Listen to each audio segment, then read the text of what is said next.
Hello Brian, আশা করি সবাই ভালো আছেন। আজকে চিকেন দিয়ে একটু তরকারি করব, সেই রান্নাটাই আপনাদের সঙ্গে শেয়ার করব। আমি সুন্দর করে পরিষ্কার করে নিছি। এখন এটা আমি ভেজে নেব। আর ভেজে নেওয়ার জন্য মশলা দেব শুকনো মরিচ আর লবণ।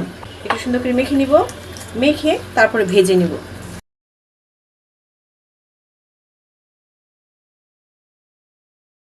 এইভাবে হালকা করে ভেজে নিছি। এখন তরকারিটা রান্না করব। সুন্দর করে কয়েকটা আলু ভেজে নিছি, এটা মাংসতে দিয়ে দিব। এটা লাল মরিচ, কাঁচামরিচ ছিল, পেকে গেছে। এখন এটা দিয়ে আমি মাংস রান্না করব। মাংস রান্না করলে খুব মজা হবে। পেঁয়াজ দিব আর এই টমেটোটা দিব।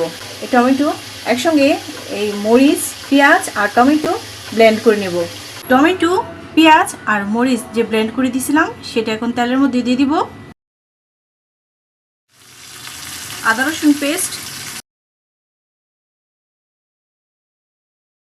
মশলাটা সুন্দরভাবে কষে নিব।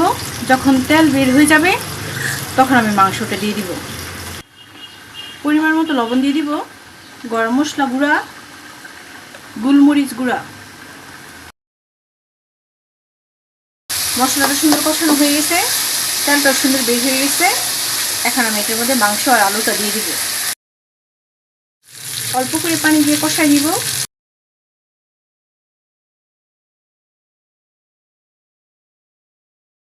দুধ দিয়ে দিব,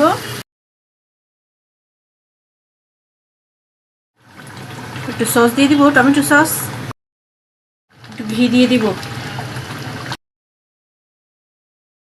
জিরা গুঁড়া, লেবু দিয়ে দিব। তেলটা সুন্দর উঠে গেছে, এখন এটা আমি নামাই নিব।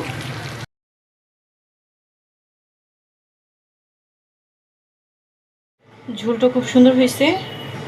আর আমি এটার উপরে দিয়ে দিব লেবু পাতা। আমার রান্না রেডি, কমপ্লিট হয়ে গেছে। খুবই ভালো হয়েছে, খুব মজা হয়েছে। ওকে, টাটা, বাই।